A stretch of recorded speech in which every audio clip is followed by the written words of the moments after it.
Hello, this is Frank Falvey with Frank's Musings.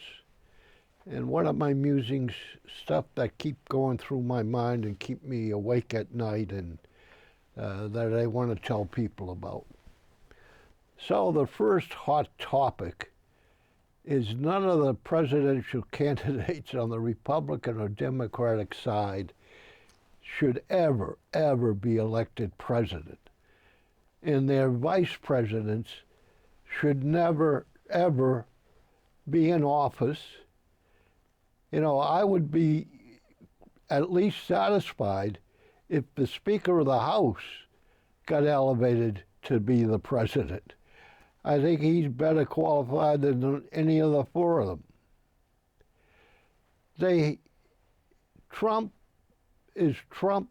He's a danger to the country. He's a danger to its citizen. Everything he says is basically not true. His vice president creates stories about people eating animals in Springfield, Ohio, and he says on TV he would continue to do the same thing, even though it's not true, to point out what's happening in America. Kamala Harris can't speak to a reporter. All she can talk is from teleprompters, and she was given the responsibility as vice president to solve the border question. She did nothing for 4 years. I don't think there's an accomplishment that I know about that she can speak about on her own. She has no background. She has no political savvy. She can deliver great speeches when she reads them. She's a motivator. She can motivate people. But there's nothing behind the window dressing. There is nothing there that is even close to presidential abilities. And her vice president seems like an ordinary guy. I mean, it almost seems like I could live the life I've lived and all of a sudden become vice president because I was some sort of governor. He has absolutely no foreign relation background behind him. And what's happening is all of the news medias are killing us, okay, with coverage of this election. And what have they done? They forgot all the other issues in America, all other issues in the world, the Filipino issue of sovereignty with China, the Ukraine war, economic issues, climate issues. There's nothing happening in the news media that brings any honor, because all they can talk about is this stupid race that only affects about 7 or 8 states. You don't think here in Massachusetts your vote is going to make a hill of a difference in anything. Whether you're Republican or Democrat and you go and vote for president or not, you know what Massachusetts is going to do. The same thing Wyoming and Kansas are going to do on the other side. Alaska and Hawaii are going to be split Democratic, Republican. You know all of this ahead of time. There are only 7 states that money is being poured into, that there might be some sort of decision as to who the worst person is going to be can be elevated to the presidency. We have on 2, 3 occasions, maybe even more than that, had a popular vote for a person to be president that has not materialized because it's not the popular vote that counts. It is the electoral college that matters, which is how many votes the states have to cast. At least Maine and I believe Wyoming, which last I knew the other day might even change, allow for congressional districts, if they go to be Republican or Democrat, and just one out of how many other congressional districts are in the state will count. We need to seriously talk about how we form a more perfect union in a voting process for president. It is a campaign that money has influenced. It is a campaign that is riddled without real deep discussion about issues. It is a personality campaign that none of the people that are presently in that campaign should ever be elected. I suggest here in Massachusetts, okay, that either you vote for the Rainbow Party candidate or the Libertarian Party candidate, you know, or not vote for president at all. Go to the polls and vote for your state rep or your state senator. You know, vote for who you want on the governor's council. But the presidency in Massachusetts, that vote isn't going to matter a hill of beans. Israel's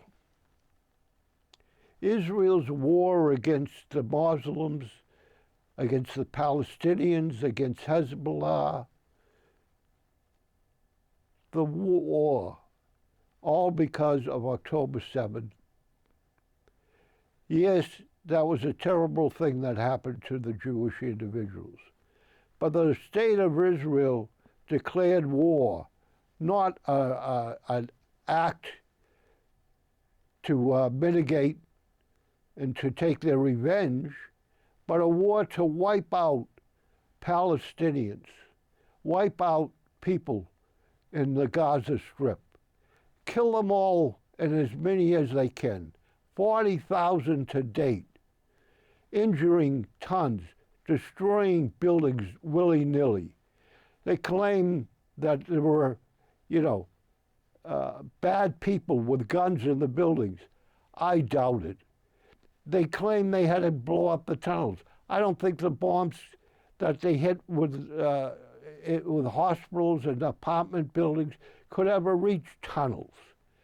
It was a war by Israel government on purpose to engage in the terrorists in Gaza, to wipe them out along with as many civilians and people as they could, including Americans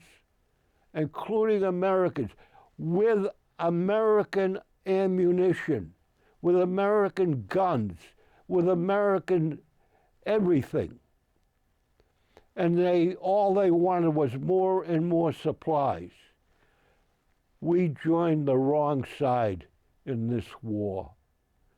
We have let Netanyahu kind of, give the signal that he ain't listening to American presidents. He ain't listening to anything in America because his only interest is in protecting the Jewish population worldwide and in particular in Israel. His only interest is in Israel's Jewish lives. Now, on the north side in Lebanon with Hezbollah, he has put cell phones that have detonated, pagers that have detonated, and yeah, maybe they've injured and hurt the enemy, but what have they done to the civilian population? How many have they killed? How many have they injured? It's an indiscriminate way of war and an indiscriminate practice that Israel on purpose went and sold these at a cheap price only so they could kill people. The Iran government, in my opinion, has backed down so much after the killings of their generals that it's amazing. Iran doesn't want to go to war, but what's forcing them to go to war? Israel's forcing them. Israel is now, because they have control of Gaza, and they have it under pretty well managed military there, that the military there can pretty well manage everything, are now giving their attention to Lebanon and the fighters, the Hezbollah fighters, and the rockets coming out of Lebanon. They want to invade Lebanon. They want now to go and kill as many individuals indiscriminately in Lebanon as they possibly can. And I'm sure they strongly believe that Iran will not make a wider war. It's a calculation that I think Biden is not making the right decision. Why are we supplying? Why are we continuing to allow all this money, all this ammunition to a country that is on the wrong side? The terrorists against Israel are never going to disappear as long as Israel's government wants to have kibbutzes, wants to eliminate as many Muslims and as many Arabs as they can that surround them. It is a bad decision. And it is a decision of the government and the military that the world, I don't believe, accepts. I believe the worldwide attitude is that Netanyahu is wrong, and that what they're doing is, in essence, murdering and war crimes, and what they're doing is only in the interest of the country and the people in power in Israel. Coming back to local situation, the school shortage in the budget. We've had an override for $6.8 million that failed by 236 votes. I do not think this is a Franklin issue in this sense, that the issue is the revenue coming into Franklin and its limitations. We have a 2.5 proposition that controls the amount of revenue coming in. It obviously, because of climate change and federal regulations, we even took out of the budget a significant amount of money and made it a separate fee.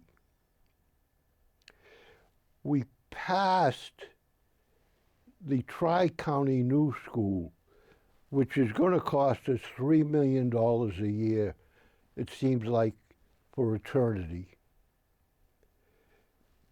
$3 million, to build this school, that to me seems in pretty nice condition.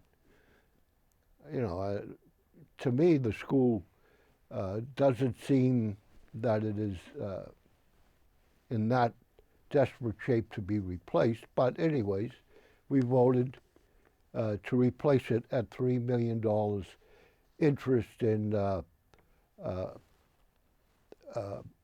capital every year.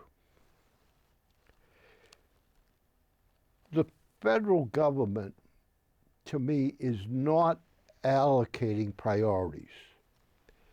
The federal government is not sitting down and saying, okay, what are the American priorities. And if education, including those with intellectual disabilities, are a priority, then the federal government needs to change the way it's sending funds back to local communities. And in fact, probably they need to downsize drastically the Department of Education. The federal government seems to be moving toward grants. States and communities, they don't need grants. They need the basic funding for what everyone can come to some consensus a school system needs. And that includes, replacement of schools and facilities. It means that if education is meaningful, then you need to decide how much has to go back to those communities to have an equal education across all of America, for all of the American students in communities. This grant thing, Tri-County, 3, 4 years ago, got $500,000, to replace an oven, to have a food truck, to do other stuff. And then they're going to build a new school anyways, and so a lot of that's going to get replaced in the new building. When really what they need, is basic funding to pay for whatever is required, the teachers, the psychologists, the janitors, whatever is required, the federal government needs to think about. And they need to think about intellectually disabled students, either in the sense of making that part of an private insurance, health insurance program, like we did mental health. We took mental health and we put it into like regular health insurance. Well, part of that mental health problem with students is educational. So that educational part should be talked about being considered as part of the basic program that needs to be part of insurance.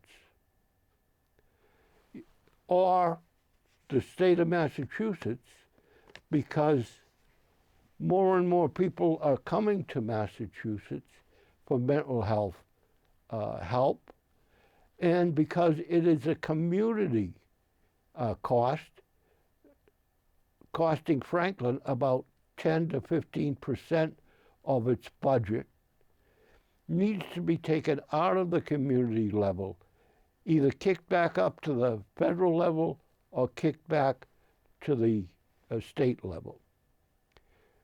And the problem is that we're looking within ourselves at Franklin to fight among ourselves when we should be looking and asking our federal representatives and the federal senators, what about prioritizing sufficiently in ways to fund what is the priorities in America? And obviously it seems one of them should be education. I think we can move away from roads. We're spending $1 trillion on changing the Mass Pike Route 90 and Route 495 cross, costing us $1 trillion. Someone made a very bad mistake. They tell me that we got $2.2 trillion when we raised the revenue on the wealthy. 2.2 trillion, and we're spending $1 trillion on it for something that was working. You gotta balance things in priorities. Our roads seem to be getting repaired, even locally. And even where Needham and Dover the road goes over the Charles River. Jake Atkinson got $2 million for it to be redesigned and rebuilt for the towns of Dover and Needham. It is not within Franklin that we need to argue that there are many seniors, including myself, that own a home that the assessors refuse to compare to the condition of other homes, even though a state court has made the decision that it is legal for assessors to compare the condition of one home to another in assessing.